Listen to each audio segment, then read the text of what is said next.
It'd be great to go back 20 years ago and start buying storage. So, when's the best time to plant a tree? 20 years ago. When's the next best time?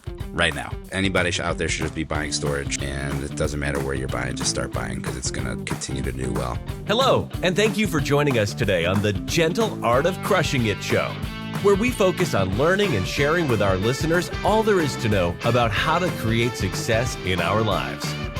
This show stands on the shoulders of giants.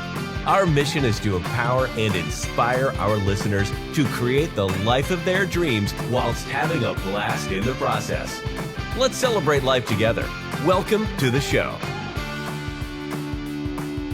Welcome back to part 2 of the Fernando Angelucci interview. If you have not heard the part 1 yet, then I recommend that you go back and listen to that first. I hope you enjoy the show. Hey guys, welcome to another episode of The Gentle Art of Crushing It. Today I am your host, Sean Graham, and as always, I focus on self-storage. I have with me today Fernando Angelucci. Fernando is a good friend of mine. He is a master in the self-storage industry, an absolute expert. He's done over $200 million of self-storage deals, and he's only 31 years old. In this episode, we get into everything from mindset to self-storage to traveling in Brazil, lots of book recommendations. He's just a great resource, so highly recommend listening to this. Without further ado, we will get started. So I'm going to answer a few of your questions here. So it comes down to like the fallacies that we tell ourselves, right? So one of the things that you said is, okay, I work from the ground up and I know I can do a better job than the person that I'm hiring to do this role. Okay. So let's say that you hire someone that's at 70% efficiency and quality that you are. But guess what? You can hire 2 people and now you're at 140% of what you can handle, right? So that's the first thing for things that are not like mission critical, right? The second piece for things that are mission critical is to stop looking at those people that you're hiring as a cost and looking at as investors. So we talked about this as well. I used to only hire accountants that, if they got above $1,000 on a tax return, I was furious, right? Those are the people that you have to constantly be staying in the middle of because you're literally paying for what you get. And so you're wasting your time by having to constantly, number one, which is, I always talk about this, you're stressed, which means now you're not operating efficiently. You're not operating efficiently. And number 2, you're wasting your time. So instead of now my accountants, it's like $8,000 a tax return, literally. And you know what is great about paying $8,000 a tax return? I never have to worry that they know less than I do and that I have to double check the work. Yes, I'll scan it to make sure everything looks right. But these are the best accountants like in Chicago. So why, this is what I'm talking about. So it's either you hire redundancy for the people that are less efficient for less mission critical tasks, or you pay up for the skill. Stop trying to hire $8 an hour people for tasks that are $25 an hour tasks. And that's the very first thing that happens with a lot of people that try to run their entire business with virtual assistants is they go to, Thailand or Philippines or India and they hire these $3 to $8 an hour person thinking that they're superstars. But you can also go on those same websites like Upwork and you can hire like a part-time CEO for $1,000 an hour, right? So you have to match the skill level with the pay level required for that skill. So instead of hiring a VA at $8 an hour from the Philippines and having to teach them how to underwrite self-storage, why don't you hire a virtual, someone on Upwork that is $100 an hour to do the underwriting, knowing that it only takes them, 1 hour instead of 9 hours, and they have a degree in finance from Wharton, Wow, man, you're really opening my eyes. I love being called out. That's why I love our conversations, because you call me out on everything, and it's like I need that accountability. It's hard. It's hard just to get you just get caught up in what you're used to doing, and I've built my business off of virtual assistants, right? But I am still too much in the weeds on facility management, too much. I'm a bottleneck, right? Underwriting. that's my background, accounting and finance. I worked in public accounting. I also worked in private equity. So it's like I love getting in the Excel spreadsheet and getting the work done. I get like a little bit of a high out of that. I don't know why. It's just like there's some satisfaction with, just underwriting a deal and like really knocking it out. But it makes me a bottleneck. Like I spent So 2020. usually, Good. Yeah. usually the reason you're a bottleneck is because your processes are not written out. The reason you are a bottleneck is because you have not been able to take that information out of your head and put it on paper in an easy to follow way for someone else to do and replicate, right? So that's what everything you're telling me right now is screaming that your processes are not well defined and are not being reiterated every time there's a mistake. You have to go into your process, fix it, and make sure that the people you hired are following it to a T. Like, look at McDonald's. They hire teenagers that's usually their very first job, and they're able to run basically the largest corporation in the world, right? With teenagers. That's because they tell you exactly how many, cut the bag this way, pour the fries into this basket this way, put it into the oil, and click this button that does it for this amount of time. Like that's how granular sometimes you have to get on your processes. Yeah. Yeah. It's tough. Well, I think one thing is the processes are always developing though. Like property management, right? It's like there's so many weird things that can happen with customers in self-storage, and especially once auctions get involved and people want or they're late, like, and then the economy starts changing, and like there's just different things. There isn't that many things though. That's the thing. So I'm telling that story to myself. Yeah. So this is another kind of false conception that you have. When you really break down the business and when you're developing this process, yes, it's true. Processes develop over time, but every time you have a new iteration, the next iteration has less and less changes until you get to something that's like good enough, right? And then you allow your people you empower your people to act in a way that if they don't find the answer in the processes, they can make the decision and then go back and edit the processes for you. So we always have a thing called Foundational Fridays, right? Where the first half of the time we're writing a new process that we need, if you're in the stage of building a business. And then on the second half, we go back to the process we worked on the previous week and we edit it. Or once you have all your processes already on paper, then the entire time is used to edit processes where things have broken down during the week. One of the cool things you could do is you can teach your people to do this for you. So they edit the process, and in the end, it just takes 5-10 minutes from you because they kick it over to you and they say, hey, we had this one process written out, but then because the seller and the economy and auctions and whatever other excuse you just made changed it. So we changed the way the process reads to account for that. Does this work for you? And boom, it's done, right? Right. Yeah, it makes sense. I'm going to keep calling you out. No, good, man, good. My buddy Jordan Capper, who I own a facility with, and he's been on the podcast, and I think he's connected with you quite a bit recently. He keeps asking me about underwriting, and he keeps saying like, hey, like I need you to, teach my VA, like how do you really underwrite and stuff. And the truth is that like, yeah, I have a team that helps with underwriting, but again, I am still very much a bottleneck. Like I still find myself like in the thick of underwriting. So I think in his head right now, it's like, oh yeah, like everything is just completely automated and outsourced to like, or delegated, I should say, not outsourced. And it's not right now. Are you at that point? Like, are you and Steven at that point? Are you still like very much like in the underwriting process? Like, what does that look like for you? Because you guys have deal flow like no other. I mean, you're just getting deals constantly sent to you. And I even know, like sometimes it's like I'll send something over and it's like you have 1 million deals on your hands already, and I know it. So what do you guys do? What's your process there for underwriting?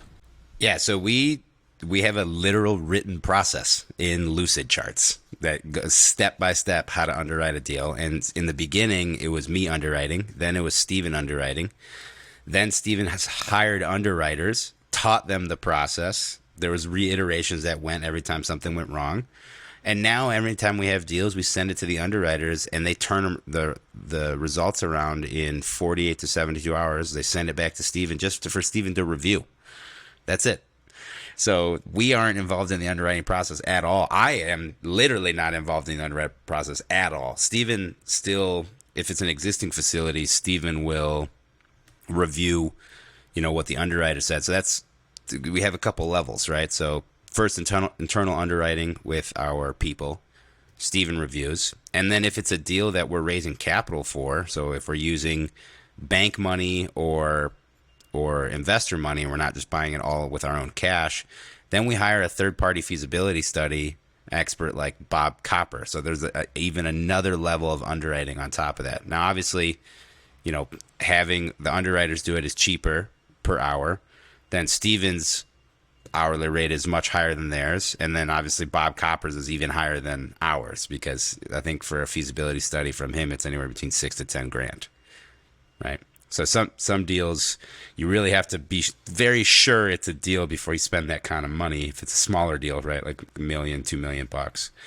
On development deals, I'm shelling out $16 to $19 million. So what's $6,000 for an underwriting fee to get a third party expert involved as soon as possible? So that's our process, right? So we have a literal written process with decision trees in a lucid chart that our people follow step by step by step. If anything breaks, they have the authority to change it, send it over to us for review to approve. And then now the next time they underwrite a facility gets better and better and better. They kick it to Steven for, review before it goes out to our, typically we're not only underwriting for ourselves, but we're underwriting for others as well, because we have a lot of people that want to partner with us. So they send us deals. So before we send that information out to someone not inside the company, Steven will check it, make sure it makes sense. And then once it's time to be kicked into my camp to raise equity and debt on it, then I go through the underwriting and make sure it's good. Usually Steven knows that I like things concise, so he'll like create a summary email that tells me, like, here's the market, here's the competitors, here's the opportunity, here's the value add, go get the money. It's like, perfect, right? That's all I need to know. But are your underwriters still like virtual, who like from countries that don't cost as much, like the Philippines, but like you have just really developed those people? Or are you using virtual people who are costing, whatever, $100 an hour, who have the Wharton degree? Like, what does that look like at this point for you? Yeah, it depends. So, we've been in business now almost 5 years. So the people that we started with are still with us. So their underwriting skills are really great, and they are in lower cost countries. But there are deals that we bring in that, let's say we're bringing in some high cost of capital, very expensive money, or very important money, right? Investors, what have you, banks. Sometimes it makes sense to hire a third party, and it doesn't matter if the location doesn't matter, right? That really isn't the issue. The issue is what is their skill set and their pay grade. So regardless of country, someone that has a finance degree and underwrites for private equity, it doesn't matter if they're in the United States or if they're in China or if they're in Europe, wherever. Usually the pay structure will be roughly the same, give or take, 20%, 25%. So it's not a difference of like, hey, I'm paying somebody $2 an hour versus someone at $100 an hour, right? So our underwriters are the ones that we trained. They're really good. They're fantastic. Donna, Rain, I mean, they run the teams.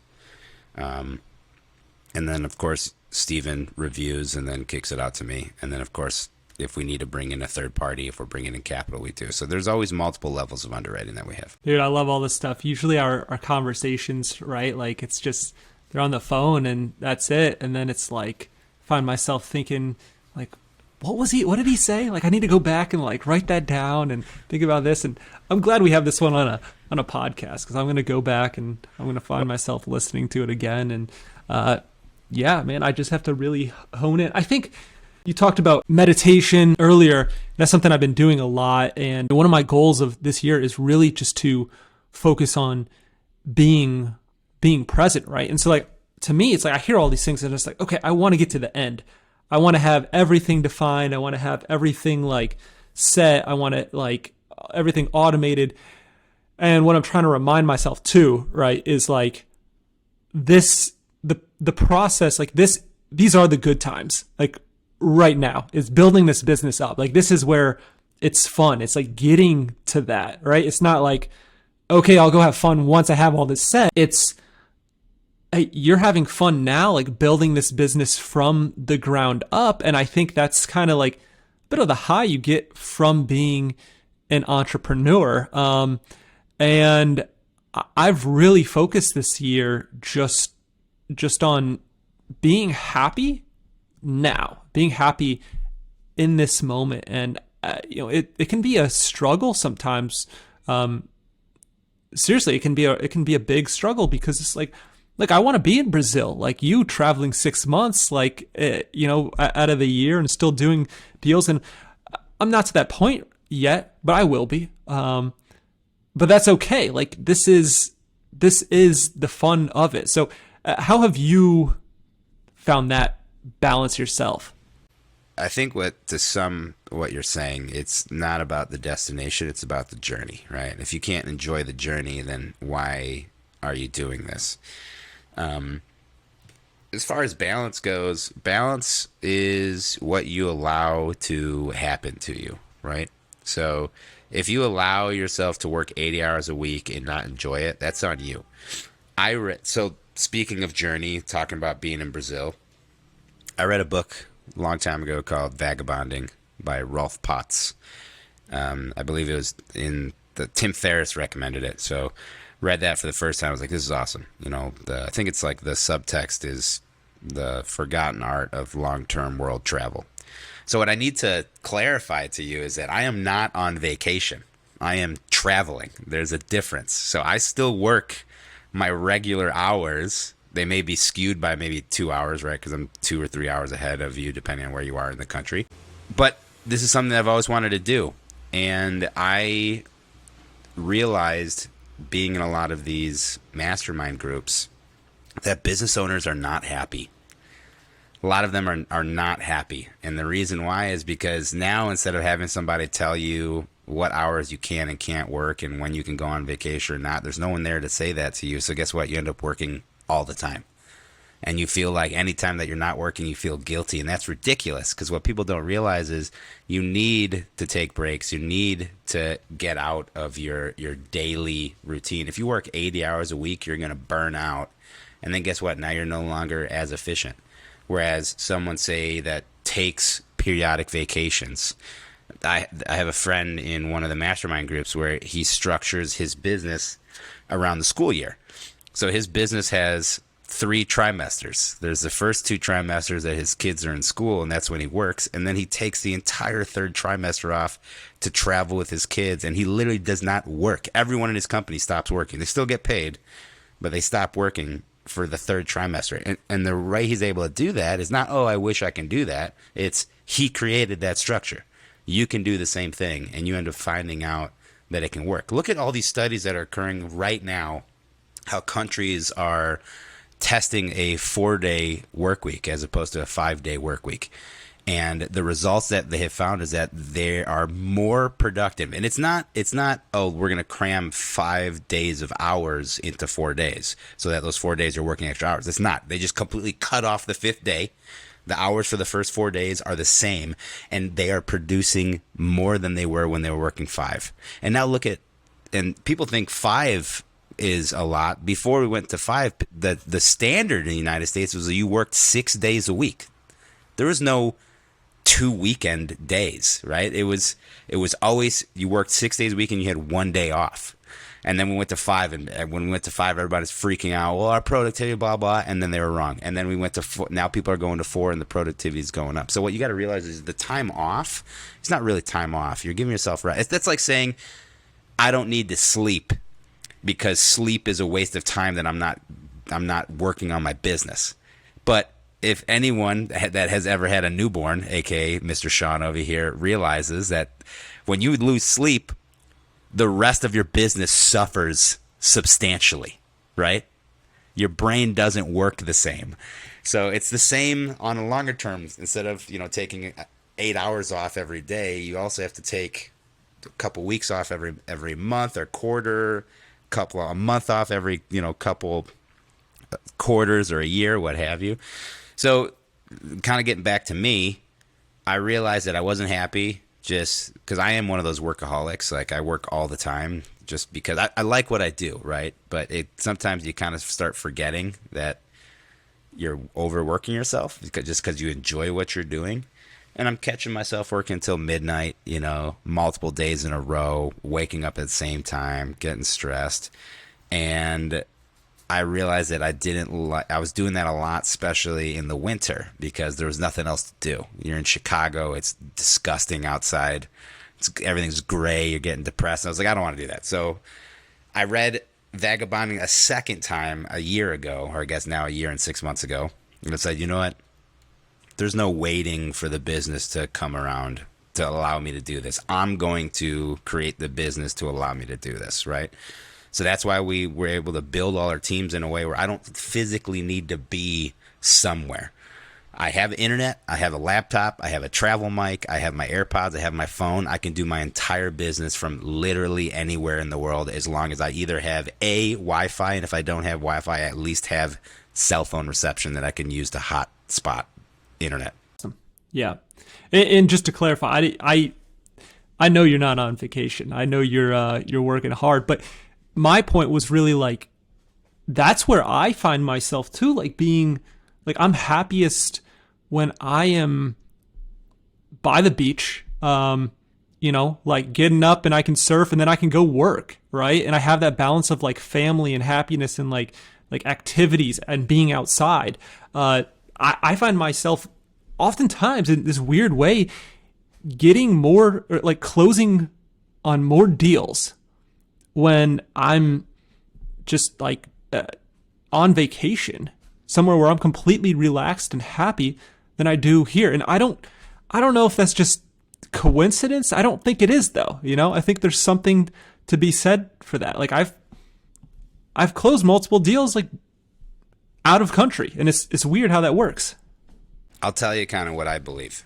So everyone thinks as entrepreneurs, I'll ask you, what do you think your highest value activity is as an entrepreneur? What is the thing that you think is the most valuable thing that you do? What I think it is, like what I'm actually doing, or like what I think it should be. I guess Give me both. Let's just hear it. Well, so I think part of the problem, right, is like a lot of my high value activity goes into like underwriting deals, and it's like that's really not what it should be. I mean, the highest and best use of my time is doing the intangible things, right? It's getting on the podcast and talking to you and brainstorming. It's getting on the phone and talking to the banks and developing connections with lenders. It's actually like building rapport with sellers, whether that's on the phone or just going and like grabbing a coffee with them. That's the highest and best use of my time. It's actually focused on growing the business and moving forward, as opposed to focused on just like what I have already and treading water, or just trying to keep things afloat or keep things going. That's how I would answer the question. So it was a trick question, and you actually answered it the right way multiple times, but then you kept talking. So the answer, you would say, I think, and that's the correct answer. Your highest use of time, the most valuable thing you could do is to think. To have unstructured time where you're not doing anything and you're thinking.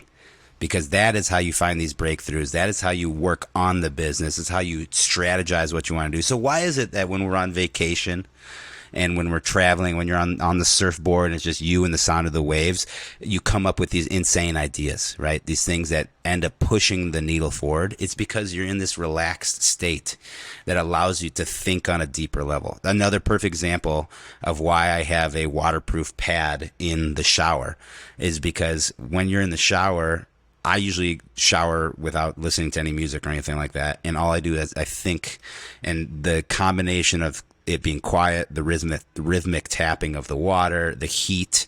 Like, it allows me to relax enough that I can really have unfettered thoughts and think, where do I want to bring this thing? How do I want to build this? What are the ideas that will allow me to get to the next level? So that's why I was kind of smiling when you were saying it, because you kept saying, I think it's this. I think, and it's like, I think, period. Think period. Full stop. That's right. Yeah. Thinking. You're right. So I have time literally scheduled in my calendar where everything gets turned off. Wi-Fi, internet, cell phone, everything gets turned off, and for an hour and a half I literally just sit in a chair, or I lie down, not sleeping, but I just lie down and let my mind wander on challenges or puzzles that I have in the business. And that's when I'm able to really push the needle forward. That was one of the reasons why I wanted to do this Brazil trip, because it allowed me to go to a country where it's extremely beautiful, it's very cheap to live here, and allowed me to be far enough away from people that try to get you with these do you got a minute meetings, right?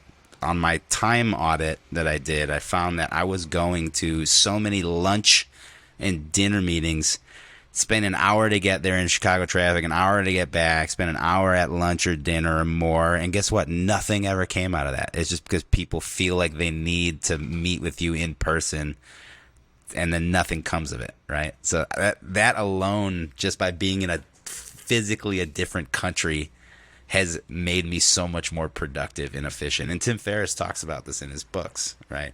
These people that they want to have in-person meetings because they themselves don't want to spend the time to write a clear and concise email with what they're trying to accomplish and their proposed solutions to accomplishing those, and get your help. Wow, man. Yeah, that's I can definitely see how that's true.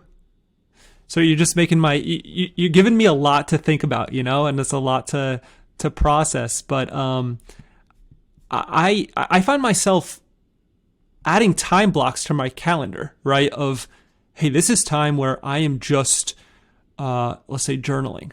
Or this is time where it's like, okay, I need to spend 2 hours a week on Monday mornings to just focus on like business problems, like not getting on the computer, just like pen and paper and me. But it worked in the beginning. And then I found myself just cheating on that time. It's like, okay, well, yeah, I guess I can like take this meeting then. I guess I can, like underwrite this deal. And part of that, right, is like going back to what I was saying, this is more of my issue with like balancing like the family, like working in the middle of the house and stuff. And like, so it's like I have less time than the time I do have. I'm trying to get things done. Right. And then all of a sudden the time to just think is gone. Do you have that problem at all? Does that ever happen to you? Yeah, and I think everyone, no one's perfect. Things, you set a goal and the goal starts slipping. But this is, I think, where Atomic Habits would be a very good book for you. Because you basically, what Atomic Habits says is, for the things that you want to do, you make them extremely easy to do. And the things that you don't want to do, you try to make them extremely hard to do. So, for example, one of the examples he used in the book was, let's say you feel like you're spending too much time watching TV. Okay, so how do you make it hard to watch TV? Well, how about every time you want to watch TV, you have to take the TV out of the TV box, mount it onto the wall, turn it on, and then once you're done watching, you have to take it off the wall, put it back in the TV box, put it back in the closet, right? Another example, you want to make working out right when you get up easy. Well, how do you do that? One of the things you can do is you can go to sleep wearing your workout gear, right? You can schedule an Uber that night to be at your house at a specific time, and you've already paid for it. So there's ways to, for example, I also kind of have a time block for journaling / meditation. And I always found myself in the morning when I started slipping, checking my phone, checking my email. So you know what I did? I turned off my internet and I turned off my cell service on my phone, and I put my phone in a different room to charge, so that when I woke up, the only thing I could do was meditate slash journal without having the distraction, the easiness of just picking up your phone when, especially if you use your phone as an alarm clock, picking it up to turn off the alarm and then immediately just 2 finger swipes and now you're checking Reddit or you're on a news website or whatever, right? So you have to make that hard. So I moved to using an analog or a digital travel clock to wake me up so that I can put my phone in a different room, Yeah, a lot of this comes down to just accountability, and whether it's like you have the systems to hold you accountable, or you have the people around you to hold you accountable. Everything's easy to do for like, I don't know, a month. And then it's like, okay, like, you had one bad day leads to like a bad week. Yeah, it leads to exactly. I found that myself. One cheat meal turns into a cheat day, into a cheat exactly. Week. Happens all the time, man. I go, beginning of this year is like I made working out like a huge priority and I was tracking it and stuff. I worked out like 45 days in a row without missing like a lifting session, right? And like I made a ton of progress. I was feeling fantastic. And then I missed that first day. And I mean, I'm working out like that was in January, right? Started in January and now it's March and I'm working out like, I don't know, once, maybe twice a week at this point. And it's just, now I'll get back to it and stuff, but it's trying to develop that like consistency and hold yourself to it. And there's just, I don't know, we live busy lives, there's always a million things pulling us in a bunch of directions. So I guess it's just read Atomic Habits and then read anything by David Goggins. Yeah. And I think that'll help you out with your accountability issues. What's his name? Jesse Itzler. I love that guy too. He's the one who 30 Days with a Seal. 30 Days with a Seal. Man, I listened to one of his talks recently and he will really open your mind. Like that guy he's just an animal. Like he's just really, really good at like, I don't know, just motivating people. He was talking about like him and I forget his wife's name, but she's the founder of Spanx, right? And I mean, each on their own, I think they're probably billionaires on their own, right? Combined, they're like multi-billionaires. I'm guessing, I don't know, but he's like, well, how do you still like live your life and you built all this wealth and enjoy your life the way you want to, but show your family like, okay, like this, like your kids, right? It's like you don't want them just to grow up like spoiled and stuff and they have all these things that you work super hard to get to, but you also don't want them to like go through like all these unnecessary struggles that like you went through. And his solution was like, I just show them, I think he called it a misogi, and he said, I show them how to work hard. Every single year, I pick something that's like extremely hard to do. He's like, so I still fly private. I still, we still have our pool in the backyard. I still like do whatever I want to do and have fun. But I'm like, I'm going to go bike across the country, or I'm going to do an ultra marathon, or I'm going to go do an Ironman, and I'm going to show them like, this is how you work hard. And it's developing, like building that mindset and the skill set like in those kids. And that's how he balances it. And so it's interesting because I think about that like as I grow, right? It's like, okay, like if everything goes according to plan and you do build basically enough wealth where you have a lot of time freedom, how do you continue to pass that along and instill those habits? Yeah, I think that's super interesting. He's a crazy guy, but like I said, I mean, look at the people that taught him. That's the stuff that I would focus on, right? So that 30 Days with a Seal, he lived with David Goggins. Yeah. So if you haven't read any David Goggins books, like you should check those out. But I don't necessarily agree with that people shouldn't struggle. I think struggling builds character. It builds hard work and an ethic. So he's just struggling in a different way. Right. He's not struggling financially, but to do an ultra from starting off as someone that doesn't. Like that's, I'm assuming it has to be a nightmare.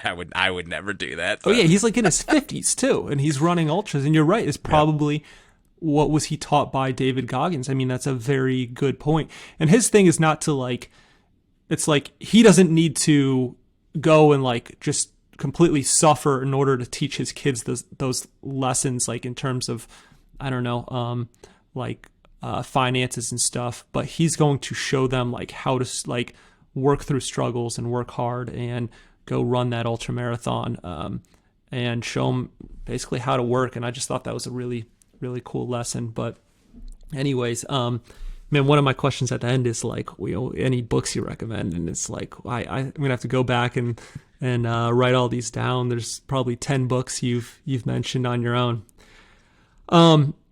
A question for you. I've looked sometimes at like self-storage in other countries, right? Like if I was, it'd be amazing to go back, right? Like 10, 20 years ago and just buy up all the self-storage you could, right? Because everything would have made you money. You would have done very well. And you're traveling around in Brazil. You probably see a lot, like especially in the big cities. Like, where did you say you are? Forgive my São Paulo. Yep. There's millions of people there, right? Like they need self-storage, and there's probably no self-storage at all. Like, you're from Brazil. I don't know. I'm guessing you have citizenship. Like, have you thought about that? I have. So there's actually 22 million people here. It's the largest city in South America. Next largest. If you go into Central America, then it'll be Mexico City. So it's larger than any city in the United States. Wow. Yeah, Is that the crazy. biggest city in the world? No. Just in South America. Okay. São Paulo. So I always think of what you said. It'd be great to go back 20 years ago and start buying storage. So, when's the best time to plant a tree? 20 years ago. When's the next best time? Right now. Right? So it's an interesting question. So I think, yes, in broader term, anybody out there should just be buying storage. And it doesn't matter where you're buying, just start buying, because it's gonna continue to do well. But when you look at other countries, you see that there is this opportunity, but then there's also all these other market factors, right? So, for example, in the United States, 1 in 9 use self-storage. In Brazil, in these cities, it's 1 in 100 people use self-storage. They get roughly the same types of rates after you factor for conversions from meters to feet, and then the dollars to here it's reais, local currency. The construction costs, because labor costs down here are way cheaper. So your construction costs are much cheaper, especially your conversion costs if you can buy, warehouses and convert them into storage. But here's the X factor. Down here and basically anywhere else in the world other than like the United States, interest rates are much higher. So I always chuckle when people in the United States are complaining about, going from 4% or 5% interest on commercial loans to 8% interest in commercial loans, because here in Brazil, a commercial loan is 5% a month. You pay 5% a month to borrow, and you don't have as high leverage as you have down there, and you don't have as long of amortization as you have in the United States. So that's the X factor in Brazil. So I think the opportunity down here and in a lot of the new emerging markets is being able either to come in with cash or being able to raise financing from, say, a United States type of country, and then bring that financing down to one of these countries, because that's really the X factor. All of your profit from the reduced labor costs, the reduced purchasing power parity, the reduced everything, that all gets eaten up by your interest rate, your interest cost, debt service. So it's very interesting. And actually, a Chicago native himself owns the largest self-storage company here in Brazil. So Sam Zell, who has an amazing book. If you haven't read it, I'll check it out. I believe it's called "Am I Being Too Subtle?" He owns the largest self-storage company down here in Brazil. And, he has access to international debt and equity markets. So I'm assuming that's one of the reasons why it's the largest. But I mean, I I like to play in my lane. I like to focus in what I know. And I know self storage, but more specifically, I know self storage in the United States. I know all the tax benefits. I know how to raise capital. I know how to put together debt. I know how to underwrite in the United States.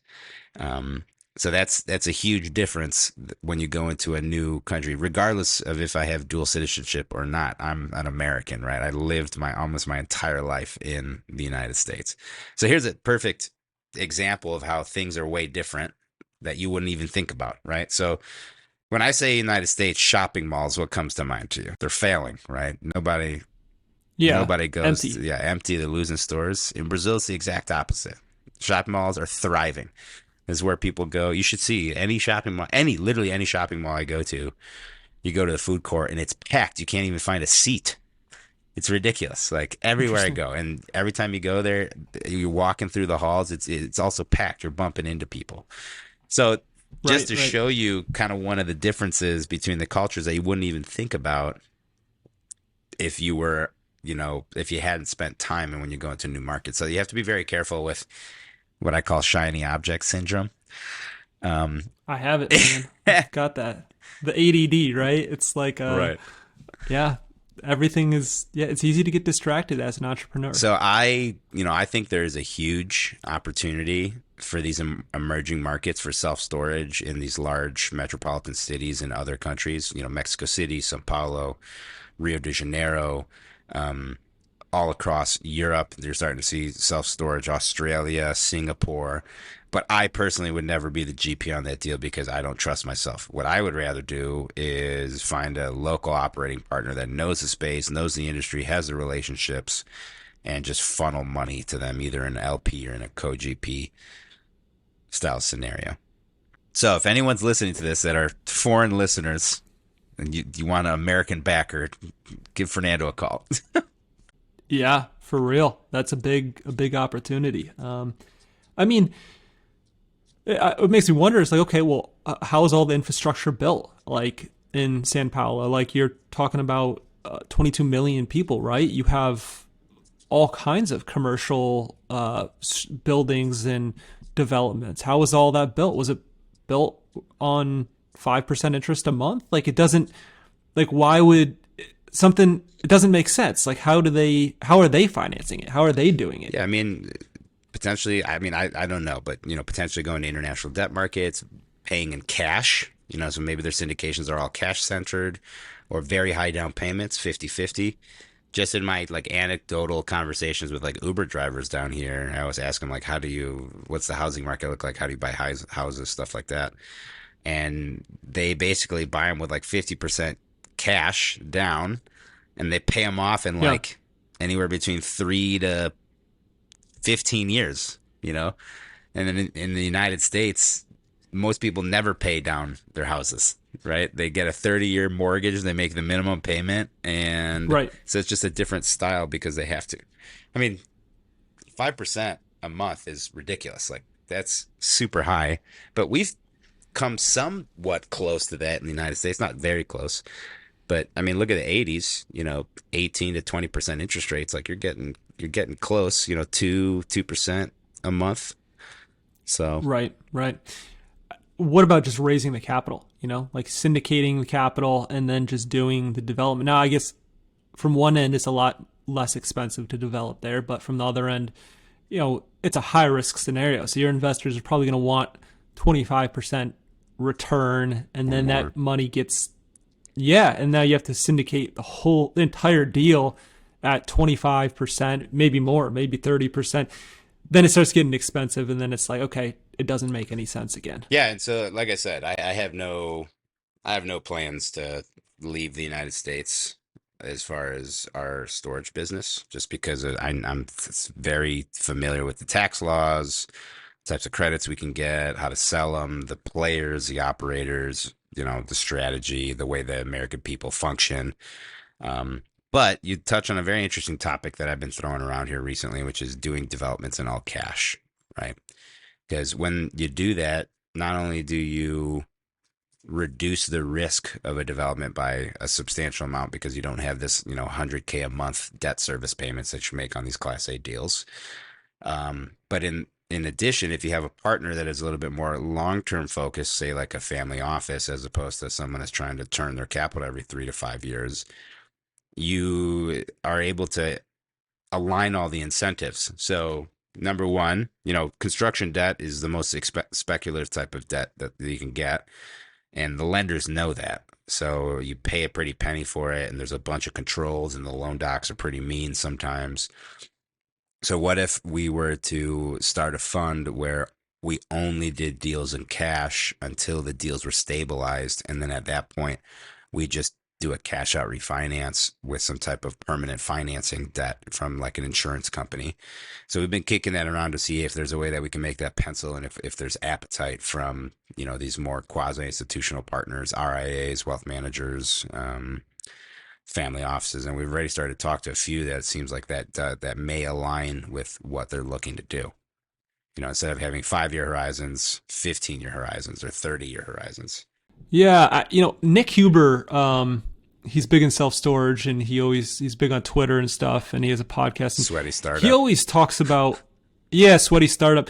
He often mentions how, he has less risk because he has a lot of equity and low loan to value ratios in his deals. And to me, I'm thinking like, okay, so you have 50% was raised with capital. You're paying your investors 25% returns. And then the other 50%, you get bank financing at like 5% debt, right? Like, let's talk prior years and stuff. It's like, how is that less risk? Like, to me, it seems like a lot less risk to have higher bank financing at 5% than having to pay back all of these limited partners such a high rate of return. Any thoughts? Yeah, so I think it comes down to breaking apart debt and equity, right? So debt is inherently riskier because you have a minimum monthly payment that you have to get through, regardless if it's a good month or a bad month, right? You have to pay that 100K a month. On the equity side, yes, you're giving up a lot of the upside, but if you have a bad couple months, there's no distributions because everyone's an owner. They're not a lender. There's no set amount that you get. Yeah. So I think that's where he's coming from on the risk side. The second piece, and it's funny because I was actually looking at some of Nick's stuff recently. He talked about how as the interest rates are going up, he got caught because he had a ton of adjustable rate mortgages. And his rates were going, or his monthly payments were going through the roof. So that's when another piece of risk there where, let's say you are going to take on lower leverage, but if you're still going to be in an ARM style mortgage, you're going to have inherent risk in the market. So the way I perceive it is with a leverage strategy with people that are a little bit more short-term oriented, like a 5-year exit, typically to make them whole, you're structuring it as a sale. So number one, you're levering up. Number two, you have a very short window of time to operate in relation to the regular real estate cycle, which could be anywhere between 7 to 12 years. So if you're doing deals on the wrong part of that 7 to 12 years, and all of a sudden you have to sell or refinance at the end of that 5, like you're going to be caught in a bad place. The other piece, I think, on the other side is if you're going all cash, now instead of your proceeds being taxed at a sale on long-term capital gains, you have the ability to do a cash out refinance, which is considered a return of equity. So there is no tax implication on that point. Now, yes, your returns may be lower in the beginning, but if this is a long-term strategy, we're only going to have more and more record inflation. Like I was saying, I've been floating the idea around of potentially starting an all cash fund where we'll do all of our development deals cash, get them up to stabilization. And then once they're stabilized and we've already gotten through the riskiest portion of that project, then we can go ahead and put longer term, fixed rate debt that can be anywhere from 10 to 30 year balloon. and you just kind of set and forget it and absorb the cash. But obviously you need equity investors that have a longer term focus, as opposed to someone that wants to flip their cash every 2 to 5 years. So, family offices would be great in this regard, because they have more of a generational style of thinking, as opposed to this, let's get in and out of projects every 2 to 5 years. It's not, every family office, but for the most part, that's what we do see, is a little bit more longer term thinking. So the second piece I'd like to talk about is how no one ever quantifies the risk, or very, very little people will actually quantify risk in a numerical value. There's a really good book called, I think it's called The Shadow Banker's Secrets. And in there, the author talks about how to quantify risk in a numerical way by back testing projects and using a bunch of these Greek variables. So, interesting concept. That's what we're playing around with, because I think you asked what my market predictions would be. I think here in the next, and I'm using a very muddy crystal ball here, but I think we're going to see a lot of pain in the next 1 to potentially 3 years, because rates are going to stay high.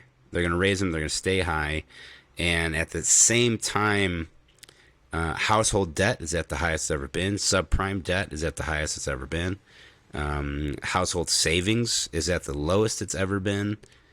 And so we're starting to see a setup for some pretty nasty recession, which I think will, and already has, started to lead into kind of like violent protests, things like that. So you'll start to see some destabilization. But then I think the Fed is going to have no other choice but to, cut rates. And so what I'm seeing is, if there's a way that we can de-risk projects over the next 1 to 3 years, get to the other side where rates will be cut and refinance, I think that would be a good strategy. The unfortunate part is that we have been propping up bubble after bubble. We've never let any bubble fully burst for like the last 20 years. We keep coming in and trying to salvage it with government debt, and that causes the bubble to go to other bubbles. But now we're starting to see like multiple bubbles being ready to pop at the exact same time. And it's going to be unfortunate, because you only have two options. One option is you kick the can down the road by further inflating bubbles and not letting them completely pop by printing government debt. Now that leads to inflation, which hurts people. It's a hidden tax, and it hurts people when they go shopping, for basic things like groceries and gas and things like that. Or you truly let, you take the pain now, and you let everything, get destroyed, and then you rebuild a new financial system that will work, or work for the next, 60 to 75 year debt cycle. So I think we're in interesting times, and I think everyone needs to play it really safe. They need to make sure that they're accounting for their risk and they have multiple contingency plans, or else we're going to see a lot of wealth get wiped out. It's scary to think about. A lot of people too had, they're on 25-year commercial loans, but interest rates are just fixed for the first 5 years. So they might be coming due this summer, and their rates are going to double, or next year, and they might be even higher. And it's big going from a 3% interest rate that you got, a year and a half ago with this great deal to 10%. Like that's a problem. Doesn't matter the asset class, whether it's storage or whatever it is. Like that's a real problem, and it's scary to think about. We're already starting to see it. I mean, we're seeing deals get listed where it's clear the developer either ran out of money or their debt got to a point where they're not able to refinance. And now I'm starting to see it. It's not quite to the point yet where people are selling things below the cost to build, but it's getting there. And we referenced Sam Zell, right? And in his book, he always talks about the easiest way to insulate yourself against these major market moves is to buy things below the cost to build them, their intrinsic value. And so that's what we're looking for right now. And that's what we've been doing on our, existing side, I mean, look at our Ironton deal. We bought that at a ridiculous price per square foot with a development play on top of it. That's how we mitigated the risk on that deal. We've had a lot of projects like that. Same thing with our construction, our Right. development deals. We're buying the land, we're bringing in investors, we're bringing in the sellers sometimes as partners on the deal. And now we're starting to look at lower leverage and potentially even start doing these with no leverage at all, just to get through the next couple of years that are going to be pretty tough, and then hopefully be on the other side to be able to pick up some good debt or some good deals. You just have to have the cash ready. Yeah. So, but when you're saying that again, it's with a development deal, all cash. You're talking about giving your LPs, right? Like 25% returns. Like it's not, you know, I mean, what investors typically want to double their money or so, and like in their 3 to 5 year exit, that's kind of like a standard, like I don't know, 20% a year, 5 years, like 2x your money. But now that's a lot more money to double. Like it makes the deal requirements even tighter, right? Or am I missing something? No, I think you're right. It does make the deal requirements tighter, but you got to realize the last 10 years we've been addicted to this basically monopoly money. It shouldn't have been this easy to double your money every 3 to 5 years. That's the problem. That's not the standard.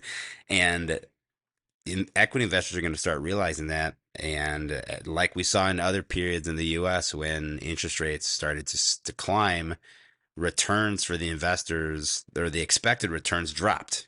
Maybe all of a sudden now what people were expecting to be a 2x, now they're fine taking a 1.5 or a 1.2, what have you, because they don't want to be sitting in cash that is completely eroding so fast due to inflation. Yeah, it's scary to think about, and I don't think you need to be afraid. I think as long as you know that something like this is coming, you can prepare and you can, kind of put in place what you need to weather the storm. And then it's going to also allow for great opportunity for those that have their stuff together and are expecting this. I mean, look at the amount of wealth that was created right after the '07 to absolutely. '09 period. I have friends that they were complaining about paying an extra 30 grand on a house. And now looking back, they wish that they bought literally every house that came across their desk between 2010 and Right. You 2015, mentioned that, I don't know if it was a Warren Buffett quote, be greedy when there's blood in the water. And that's kind of, you know, like thought about that. You have to mitigate your risk, like you're saying. You have to really calculate that and think about it, but also know there's going to be opportunity and be ready for that opportunity. So Yeah. it's a lot to think about. But hey, I mean, to the listener, right? Like this is why you go and you partner with people like Fernando who know you know what you're doing in the self storage industry. That's that's what you do. Everybody kind of, not everybody, but a lot of people think like, okay, like how do I even get into self storage? I have to go buy the self storage facility, and I don't even own a rental property or a rental house, and it's like, look, yeah, you could go build up your rental portfolio and eventually get into self storage, or you could just go find a fantastic deal and bring it to somebody who is operating in self storage, who has a great reputation, knows what they're doing, and all of a sudden, like, hey, you're doing a $10 million deal right now. And I mean, Right. even like Ironton, right? Like I brought, like that was like a bigger deal than anything I had done, but I brought it to you because you guys have the knowledge, the expertise. You've done the developments. You've really done like everything, and it was too big of a fish at that time for me to take on, but not for you, right? And I think that's where there's opportunity, and people have to remember that. I mean, Steven said it when he was on your podcast before. I'll say it again. I mean, that's how we started. We started by partnering with people that knew more than we did. Because, when you're talking about these large numbers, like I said, I've done a development deal, 100,000 a month in debt service. Like that could be hard to swallow if you don't just have a couple $1 million laying around. So that that worked for us. I think it'll work for anybody else. The key is you got to find a good deal. We can also help you underwrite it, negotiate it, find the capital for it, both on the debt and equity side. So we're always open to that. Awesome. All right, man. Well, we've been at it for a couple hours. I'm probably going to break this down into a couple podcasts. I think we could just keep going Sure. forever, and hopefully, you're going to make your way over to the Michigan area once you're back in the States, and we'll grab beers and keep talking about self storage. I'm looking forward to that. But we've answered a lot of like the questions that I usually answer at the end, but one that I wanted to ask you: do you have any like cool technology recommendations? I've been asking this a lot, and people come up with like some things that I just never think about. So, I mean, you mentioned Lucid Charts earlier. Anything else that like you want to put out there? On the software side, ArcGIS Business Analyst, or what people call Esri, is great for getting demographic data and really quickly underwriting a market before you find a deal. On the hardware side, I have loved my Blue Yeti or Yeti Blue mic that I've been traveling around with. It has absolutely fantastic performance. I've recorded in airports, I've recorded in restaurants, at bars, and it you can't hear any of it. So I see that you're using one as well, so that's pretty awesome. Yeah. Um, You taught I mean, me how to use it right before the podcast started. I keep recording these, right? And it's like why do I sound terrible? And like the guest sounds like way better than I do. And you're like, yeah, Right. you have it set up completely wrong. Like wrong setting, like wrong distance, everything. I'm like, okay, thank you. I've just been waiting for somebody else to teach me, but Right. the mic's cool. I like the mic, the Blue Yeti. I mean, I've been traveling around South America with a duffel bag in a backpack. So the only tech I have with me is my MacBook Pro, my iPhone, the Yeti, and my AirPods. And that's what I've been doing my entire business with, is just those four things. There you So go. it's been pretty cool. Awesome, man. Cool. Well, look, thank you for getting on here with me. Thanks for spending your Saturday talking about business and life and self-storage and mindset. It's really been a great podcast, and I hope we do it again, and more importantly, I hope we get another deal going together soon here, another development or acquisition. I'm excited to continue to work with you and to pick your brain. You're a wealth of knowledge, so it's been fun. It's been fun having you on here, Fernando. I appreciate it, man. And, obviously, anytime you want me to come back on and talk about more in-depth things based on what questions your listeners submit, feel free to schedule something. I do want to just say for your listeners, if they want to reach out, there's kind of two ways they can do that. One is they can call me or text me directly on my cell phone, area code 630-408-8090. Or if you're a little bit more timid and that's a little too direct for you, you can also go to our website, which is ssse.com, and that's for self-storage syndicated equities. So ssse.com. And if they want to email you, right, Fernando at triplese.com. That's it. Throwing that one in there for you. All right, cool, man. Thanks for coming on, and we'll talk soon. All right, talk to you soon, Sean. Hey guys, thanks for listening. That was a fantastic episode. It's really fun having Fernando on the show. He's just a wealth of knowledge, as you can see. But I encourage you to reach out to Fernando. He's great to talk to, easy to talk to. He knows a ton about self-storage. He's just a wealth of information.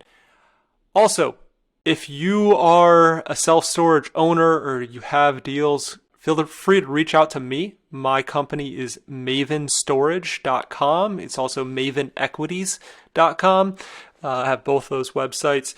We are looking for self-storage opportunities. We acquire self-storage deals, and we're willing to work with owners or people who just bring them off market. We mostly focus on off market deals. The second thing is developments. We partner with owners of land who have a good, are zoned for self-storage, can do self-storage on their properties, and they're just looking for a partner to work with. We'd love to talk to you and see if your property would be a good location to do self-storage at. Feel free to reach out to us. You can also email me, Sean, Sean, at mavenequities.com. That's MavenEquities.com. Or Sean at mavenstorage.com. Well, there you have it, ladies and gentlemen. Another episode of The Gentle Art of Crushing It. It was an amazing episode. We know we sure learned a lot, and we hope you did as well.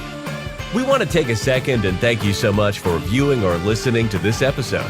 And please just know that we only ask for one favor, and that is to make this life magnificent. Thank you, and have a wonderful day.